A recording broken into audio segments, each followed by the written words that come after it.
हिंद दोस्तों, आप सभी का अपने यूट्यूब चैनल सीटेट वाला में फिर से बहुत स्वागत है। दोस्तों बंधु कैसे सब उम्मीद करते हैं कि आप लोग स्वस्थ होंगे, मस्त होंगे, जबरदस्त होंगे।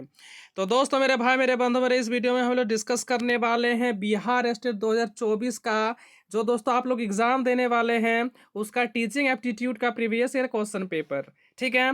तो दोस्तों मेरे भाई मेरे बंधु मेरे आप लोगों को पता है दोस्तों कि स्टेट में चाहे वो पेपर 1 की बात कर लेते हैं या फिर पेपर 2 की बात कर लेते हैं दोस्तों, वो 100 नंबर जो होता है दोस्तों वो स्पेसिफिक होता है, मतलब सब्जेक्ट। ठीक है।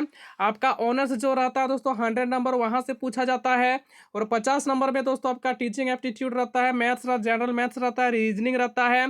ठीक है। इस प्रकार का क्वेश्चन रहता है दोस्तों, है ना। तो दोस्तों मेरे भाई मेरे बंधु मेरे बहुत सारे स्टूडेंट का जो है आपका एस्टेट क्लियर होगा या फिर नहीं होगा, एस्टेट क्वालिफाई होगा या फिर नहीं होगा, वो यहाँ पे दोस्तों टीचिंग एप्टीट्यूड के ऊपर ही निर्भर करता है। ठीक है। अगर आप लोग 50 नंबर का टीचिंग एप्टीट्यूड को अच्छे से कर लेते हैं दोस्तों, अगर यहाँ से आप लोग जो है अगर 30 से 40 क्वेश्चन भी सही करते हैं तो आपका दोस्तों मेरे भाई मेरे बंधु मेरे एस्टेट क्वालिफाई हो जाएगा। तो चलिए दोस्तों वीडियो को शुरू करते हैं। और वीडियो को शुरू करने से पहले दोस्तों यदि हमारे चैनल पर आप लोग नए हैं तो दोस्तों हमारे चैनल को लाइक कीजिएगा, सब्सक्राइब कीजिएगा और अपने दोस्तों के साथ इसे ज़्यादा से ज़्यादा शेयर कीजिएगा, क्योंकि आपका एक प्यारा सा लाइक करना ही हमारा मेहनत का फल होता है। तो देखो दोस्तों क्वेश्चन नंबर 1, और क्वेश्चन नंबर 1 जो है दोस्तों आपका स्टेट में आया हुआ क्वेश्चन है और बहुत ही इंपॉर्टेंट क्वेश्चन है। ठीक है। तो क्वेश्चन पूछा कि बच्चे अपने वातावरण के साथ संबंध बनाते हुए अपनी समझ का विकास कर लेते हैं, यह कथन किसने कहा।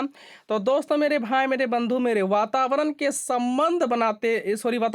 संबंध बनाते हुए, है ना, अपनी समझ का विकास कर लेता है। अर्थात हम लोग बोल सकते हैं दोस्तों कि बच्चे जो होता है नन्हे वैज्ञानिक होता है, और बच्चे को नन्हे वैज्ञानिक कौन सा मनोवैज्ञानिक ने कहा था दोस्तों, उनका नाम है जीन पियाजे। क्या नाम है?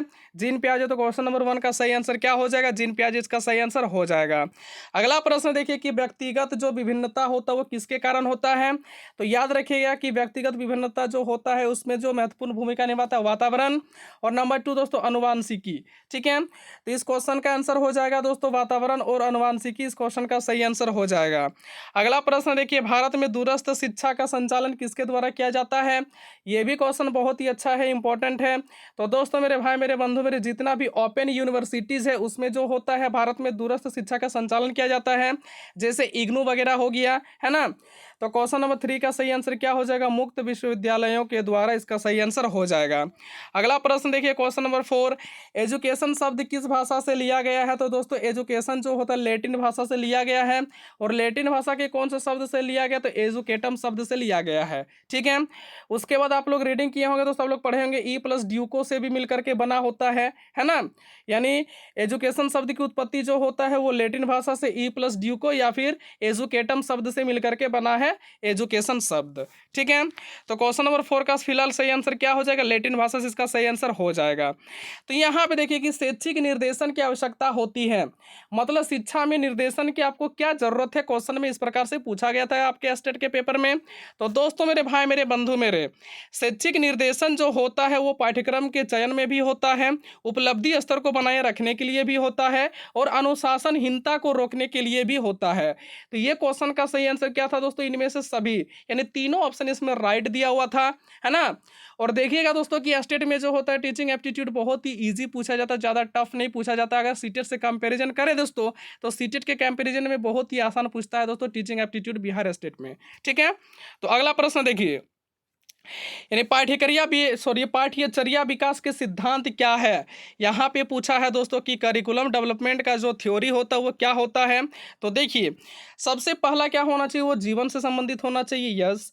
उसके बाद दोस्तों ये उपयोगिता, यानी किस प्रकार से उपयोग करना चाहिए वो भी होना चाहिए, और विविधता, विविधता का मतलब क्या होना चाहिए, सब जो होता है पाठ्यचर्या में अंतर होना चाहिए, है ना। और लचीलेपन होना चाहिए। लचीलेपन मतलब क्या हो गया दोस्तों, अगर कोई पाठ्यचर्या में गलती है तो उसको बाद में सुधारा भी जा सकता है। ये 3 गुण होना चाहिए दोस्तों सभी क्या, यानी किसी भी पाठ्यचर्या में ये 3 गुण होना ही चाहिए। ठीक है। और ये सारा का सारा क्वेश्चन दोस्तों आपके स्टेट के पेपर में पूछा हुआ है। तो देखिए शिक्षा में तकनीकी का अधिकता छात्रों पर क्या इफेक्ट पड़ेगा, है ना। अगर मान के चलते हैं कि एजुकेशन में यदि हम लोग टेक्नोलॉजी को बढ़ा देते हैं तो उससे छात्र का जो होगा दोस्तों, छात्र के ऊपर क्या इफेक्ट होगा, क्वेश्चन में पूछा गया है। तो देखिए यदि हम एजुकेशन के फील्ड में यदि टेक्नोलॉजी का यूज़ करते हैं दोस्तों तो कौन सी होगा यहाँ पे बताइए। तो लर्निंग में क्या होगा, डेवलपमेंट डेवलपमेंट होगा, लर्निंग में ग्रोथ होगा, तो इसलिए क्वेश्चन नंबर 7 का सही आंसर क्या हो जाएगा, अधिगम स्तर में वृद्धि होगा। ठीक है, अगला प्रश्न देखो क्वेश्चन नंबर 8। तो क्वेश्चन नंबर 8 जो है दोस्तों, शिक्षकों के लिए समाजशास्त्र का अध्ययन महत्वपूर्ण क्यों है। ये भी क्वेश्चन आपके स्टेट के पेपर में पूछा गया था। और महत्वपूर्ण क्यों है, क्योंकि देखिए व्यक्ति और समाज जो होता है एक दूसरे से जुड़ा हुआ होता है। ठीक है, आप लोगों को पता होना चाहिए कि व्यक्ति और समाज जो होता है दोस्तों एक दूसरे के पूरक होता है, इसीलिए शिक्षकों के लिए समाजशास्त्र का अध्ययन जो होता है सबसे महत्वपूर्ण होता है। ठीक है, तो दोस्तों मेरे भाई मेरे बंधु हम लोग क्वेश्चन नंबर 8 तक डिस्कस कर लिए। यहाँ तक आप लोगों को समझने में किसी प्रकार का कोई दिक्कत है दोस्तों? हमें लगता है किसी प्रकार का कोई भी दिक्कत नहीं होनी चाहिए। तो चलिए दोस्तों क्वेश्चन नंबर 9 देखो। क्वेश्चन नंबर 9 भी बहुत इंपॉर्टेंट क्वेश्चन है, बहुत ही जबरदस्त क्वेश्चन है। ठीक है, तो देखिए स्कूल को एक लघु समाज क्यों माना जाता है। यहाँ पे पूछा है दोस्तों कि स्कूल को एक लघु समाज के रूप में क्यों माना जाता है। फिलहाल ये क्वेश्चन आया हुआ है दोस्तों, और हो सकता है कि इस बार इस क्वेश्चन मतलब इस बार के एग्जाम में पूछ लिया जाए दोस्तों कि स्कूल को एक लघु समाज के रूप में किसने माना है। तो देखिए फिलहाल क्वेश्चन नंबर 9 के आंसर जान लेते हैं, उसके बाद हम लोग ये भी जानेंगे कि स्कूल को एक सही लघु समाज के रूप में किसने माना है। ठीक है, क्योंकि स्कूल बच्चे समाज में वयस्क सदस्यों के रूप में विकसित होते हैं। स्कूल क्या होता है दोस्तों, बच्चे जो होता है समाज में वयस्क सदस्यों के रूप में विकसित होता है ना। अगर स्कूल उसको अच्छा शिक्षा देगा तो दोस्तों समाज में जो है दोस्तों वो अच्छे नागरिक बन करके निकलेगा। यदि अच्छा शिक्षा उसको नहीं दिया तो दोस्तों अच्छा नागरिक नहीं बन पाता है। इसीलिए स्कूल को ही एक लघु समाज कहा जाता है ना। कि कौन सा छात्र कैसा होगा, कौन सा आदमी कैसा होगा दोस्तों स्कूल के ऊपर निर्भर करता है, उसके शिक्षा के ऊपर निर्भर करता है, उसका व्यवहार किस प्रकार से होगा दोस्तों वो भी शिक्षा के ऊपर निर्भर करता है। अगला प्रश्न देखिए क्वेश्चन नंबर 10। क्वेश्चन नंबर 10 है दोस्तों कि कौन भारतीय लोकतंत्र की सफलता हेतु सबसे अधिक महत्व रखता है। तो अगर भारतीय लोकतंत्र को सफल बनाना है दोस्तों तो शिक्षित जनता ही बना सकता है, अन्यथा और कोई नहीं बना सकता है। तो क्वेश्चन नंबर 10 का सही आंसर क्या हो जाएगा, शिक्षित जनता इसका सही आंसर हो जाएगा। ठीक है, तो क्वेश्चन नंबर 9 में दोस्तों मैंने आप लोगों से क्वेश्चन पूछा था ना। क्वेश्चन यह पूछा था कि दोस्तों कि स्कूल को लघु समाज के रूप में किसने माना है। तो दोस्तों इसका आंसर होगा जॉन डीवी। क्या होगा, जॉन डीवी। ये क्वेश्चन बहुत इंपॉर्टेंट है, अपने माइंड में इसको सेट करके रख लीजिए, क्वेश्चन आपके स्टेट के पेपर में पूछेगा। ठीक है, कि स्कूल को लघु समाज किसने कहा है, तो जॉन डीवी इसका सही आंसर है। अगला प्रश्न देखिए दोस्तों कि समाज में परिवर्तन को प्रभावित करने वाले प्रभावकारी एजेंट कौन सा है। तो समाज में परिवर्तन जहां पे आ गया दोस्तों कि परिवर्तन वर्ड जहां पे आ गया उसका आंसर आपको आंख बंद करके मार देना है, शिक्षा। क्या मारना है, शिक्षा। क्योंकि शिक्षा ही एक ऐसा हथियार होता है दोस्तों जिससे परिवर्तन ला सकते हैं, नहीं तो परिवर्तन नहीं हो सकता है। ठीक है, आज जो है दोस्तों हमारा देश जो है डेवलपमेंट कर रहा है, उसका रीजन क्या है दोस्तों, क्योंकि शिक्षित लोग है ना। शिक्षित लोग के कारण ही हमारा समाज जो है दोस्तों आज परिवर्तन हो रहा है। अगर आपको परिवर्तन करवाना है तो दोस्तों शिक्षा बहुत ही प्रभावकारी एजेंट होता है, बहुत ही आवश्यक तत्व होता है शिक्षा। तो फिलहाल क्वेश्चन नंबर 11 का सही आंसर क्या हो जाएगा, शिक्षा इसका सही आंसर हो जाएगा। ठीक है, देखो मानव समाज का मूलभूत एकक कौन सा है। तो मानव समाज का जो मूलभूत एकक होता है उसका नाम होता है परिवार। तो क्वेश्चन नंबर 12 का सही आंसर क्या हो जाएगा, क्वेश्चन नंबर 12 का सही आंसर हो जाएगा परिवार। ठीक है, अगला प्रश्न देखो क्वेश्चन नंबर 13। देखिए ये क्वेश्चन जो है दोस्तों मैंने आप लोगों को डिस्कस भी कर दिया कि स्कूल को लघु समाज किसने कहा, तो जॉन डीवी ने कहा है। ठीक है, स्कूल जो होता है एक प्रकार का लघु समाज होता है, यह किसने कहा जो दोस्तों ना, जॉन डीवी ने कहा है। ठीक है, और ये क्वेश्चन जो है बहुत ही इंपॉर्टेंट है आपके स्टेट के पेपर के लिए। और स्टेट 2024 का जो आप लोगों को पता है दोस्तों एग्जाम जो है वो अप्रैल में होएगा। तो देखो क्वेश्चन नंबर 14, विशेष आवश्यकता वाले बच्चों को शिक्षा उपलब्ध कराना चाहिए किसके साथ, जो सामान्य बच्चे, चाहे वो विकलांग बच्चा हो, चाहे वो दोस्तों बहुत इंटेलिजेंट वाला बच्चा हो, चाहे वो विशेष आवश्यकता वाली बच्चा हो, सभी को एक ही कक्षा में क्या देना है दोस्तों, शिक्षा देना है। और इसको क्या बोलते हैं, इसी को हम लोग बोलते हैं समावेशी शिक्षा, इंक्लूसिव एजुकेशन। ठीक है, तो क्वेश्चन नंबर 14 का सही आंसर क्या हो जाएगा, सभी सामान्य बच्चों के साथ, है ना। और ये क्वेश्चन आपके स्टेट के पेपर में पूछा हुआ है, क्वेश्चन बहुत अच्छा है, ये क्वेश्चन को याद कर लीजिएगा। तो देखिए व्यक्तित्व के विकास में महत्वपूर्ण भूमिका निभाते हैं। तो व्यक्तित्व के विकास में जो होता है दोस्तों, आनुवंशिकी महत्वपूर्ण भूमिका निभाता है। और नंबर 2 वातावरण। ठीक है, अगर ऑप्शन में सिर्फ आनुवंशिकी रहे और सिर्फ वातावरण रहे, ठीक है, तो आपको उसमें से कोई नहीं टिक लगाना है दोस्तों। और जिसमें दोनों ऑप्शन में रहेगा, जैसे आनुवंशिकी और वातावरण या फिर वातावरण और आनुवंशिकी, वो ऑप्शन इसमें राइट होगा। ठीक है, क्योंकि व्यक्तित्व के विकास के लिए आपको आनुवंशिकी भी चाहिए और वातावरण भी चाहिए। ठीक है, तो फिलहाल दोस्तों हम लोग क्वेश्चन नंबर 15 तक डिस्कस कर लिए। यहाँ तक समझने में किसी प्रकार का कोई दिक्कत है दोस्तों? हमें लगता है किसी प्रकार का कोई भी दिक्कत नहीं होनी चाहिए। तो देखिए दोस्तों, अगला प्रश्न क्वेश्चन नंबर 16, शिक्षकों का मुख्य दायित्व क्या होना चाहिए? देखिए, शिक्षकों का जो होता है दोस्तों, मान के चलते हैं कि आपके जो टीचर है, आप जहीं पे स्कूल में पढ़ते हैं, है ना, या फिर आप लोग कॉलेज वगैरह में पढ़े होंगे, तो देखिएगा कि शिक्षकों का मुख्य दायित्व क्या होता है। ये भी क्वेश्चन आपके स्टेट के पेपर में पूछा हुआ है। तो छात्रों को सीखने के विभिन्न शैली के अनुसार ही उसे सीखने का अवसर दें, ये होना चाहिए। मतलब इसका मतलब ये है दोस्तों कि छात्रों को ना, छात्रों को जिसमें रुचि है, उसका जो रुझान है, ठीक, उसका जो अभिवृद्धि है, ये सब को ध्यान में रखना चाहिए। ठीक है, उसका जो मानक है दोस्तों, वो मानक को ध्यान में रखना चाहिए और शिक्षकों को उसके मानकों के अनुसार उसको शिक्षा देना चाहिए। तो क्वेश्चन नंबर 16 का सही आंसर क्या हो जाएगा कि छात्रों को सीखने के विभिन्न शैली के अनुसार उसे सीखने का अवसर दे। ये सबसे अच्छा आंसर है दोस्तों क्वेश्चन नंबर 16 का। अगला प्रश्न देखिए कि राष्ट्रीय शिक्षा परिषद, जिसको हम लोग बोलते हैं दोस्तों NCTE, के क्षेत्रीय कार्यालयों की संख्या कितनी है? तो कितनी है दोस्तों मेरे भाई, मेरे बंधु मेरे? तो इसका आंसर हो जाएगा 4।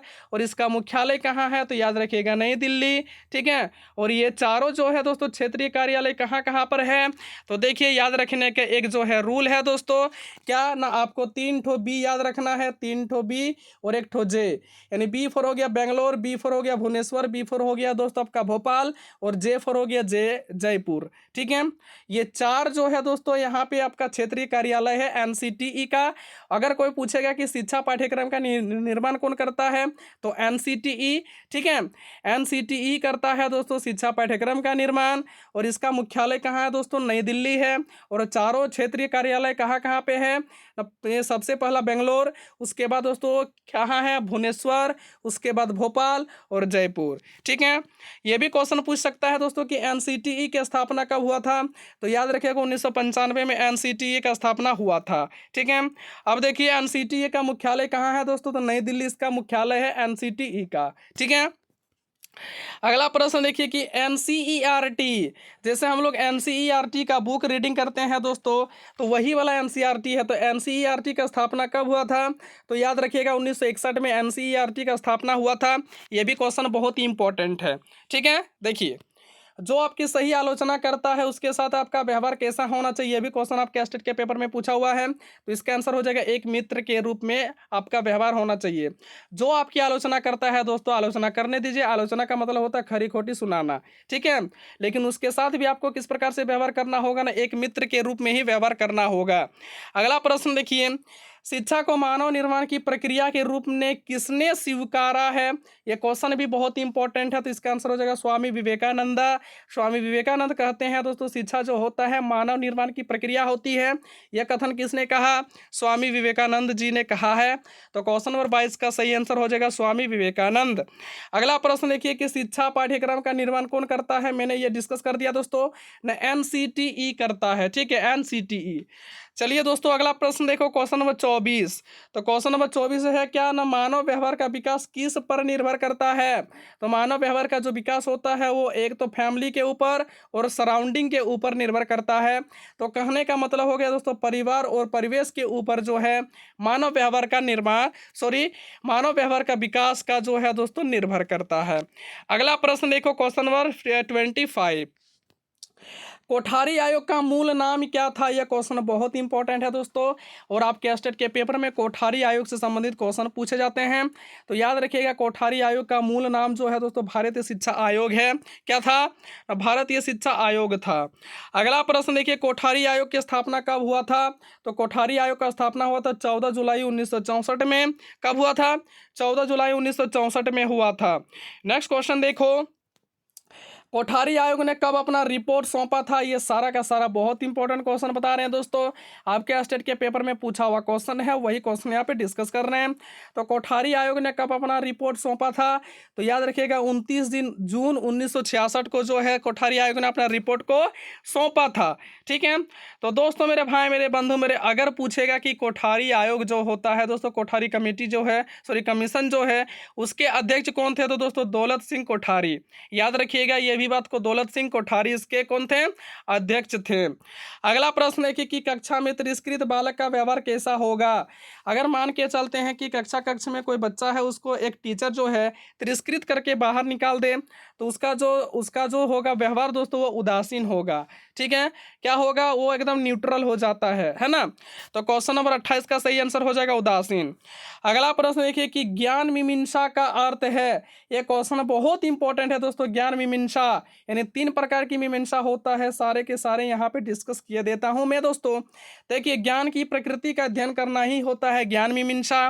उसके बाद क्वेश्चन नंबर 30 और इस वीडियो का लास्ट क्वेश्चन दोस्तों, कि मूल्य मीमांसा का अर्थ क्या होता है। तो मूल्य मीमांसा का अर्थ होता है दोस्तों मूल्य की प्रकृति का अध्ययन करना, और तत्व मीमांसा का मतलब होता है दोस्तों मेरे भाई मेरे बंधु मेरे, मैं ये आप लोगों से क्वेश्चन पूछ रहा हूँ कि तत्व मीमांसा का मतलब क्या होता है, और उम्मीद करते हैं कि इसका आंसर आप लोग कमेंट बॉक्स में जरूर दीजिएगा।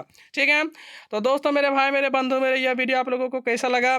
यदि वीडियो अच्छा लगा तो दोस्तों वीडियो के अंदर एक प्यारा सा लाइक जरूर कीजिएगा, क्योंकि आपका एक प्यारा सा लाइक करना है मेरा मेहनत का फल होता है। तो चलिए दोस्तों इस वीडियो में इतना ही डिस्कस करते हैं, मिलते हैं नेक्स्ट वीडियो पर। तब तक के लिए आप लोगों का बहुत बहुत धन्यवाद वीडियो को अंत तक देखने के लिए।